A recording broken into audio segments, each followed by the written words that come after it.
Hi there, everyone. I'm Mark Armendariz Gonzalez. Welcome and thanks for tuning in to listen to my podcast on the amazing female journalist that was Ida B. Wells. In this podcast, I will be discussing the life and career of this incredible woman and teach just how influential she was in the world of journalism. Ida B. Wells was born a slave in Mississippi in 1862.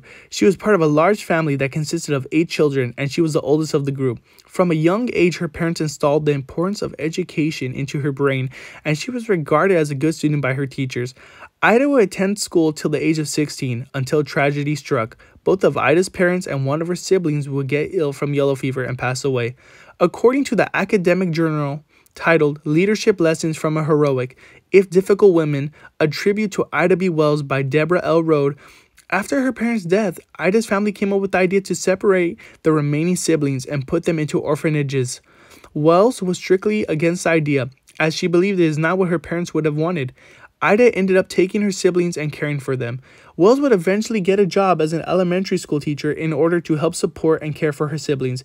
It was during this time, as basically a single parent, that Wells became more independent, and her feminist views started to come together. She realized she could do everything men can do in providing for their families.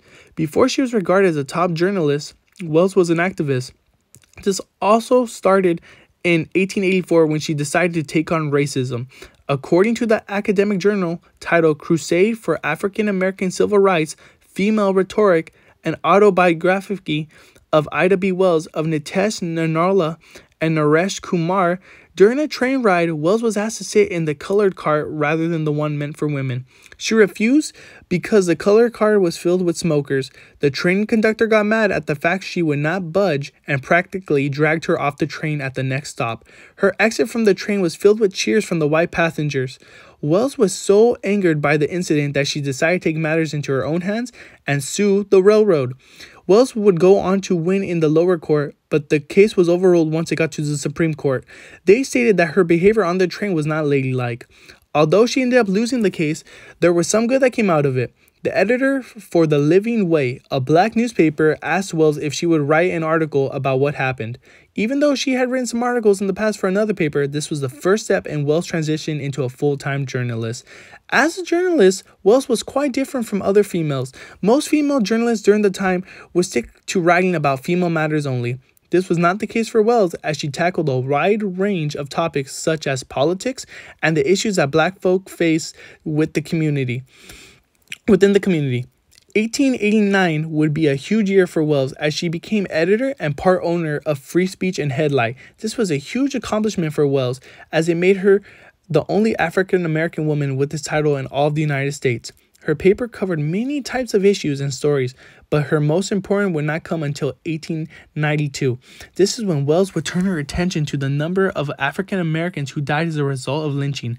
The incident caught Wells' attention when 3 businessmen were lynched. The murder hit too close to home for Wells, as she was friends with one of the victims. The man was Thomas Moss, a kind mailman who was lynched as a result of a jealous competitor.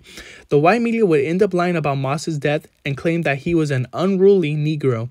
Wells was disgusted by these blatant lies that the white media had published, and like the train case, she decided to take matters into her own hands. Wells started to investigate the causes for lynchings, as well as debunking the lies the white media spread. According to pages 168 through 170 in Chapter 10 of News for All the People, many white papers were claiming that these lynchings were a result of African American men who were not able to control themselves and raping or abusing white women.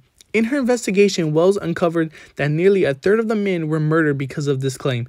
The crazy part was that during her investigations, Wells discovered that while black men were being lynched for claims of sexually abusing white women, there were claims of white men doing the same exact thing to black women. The only difference was that white men were not being punished at all.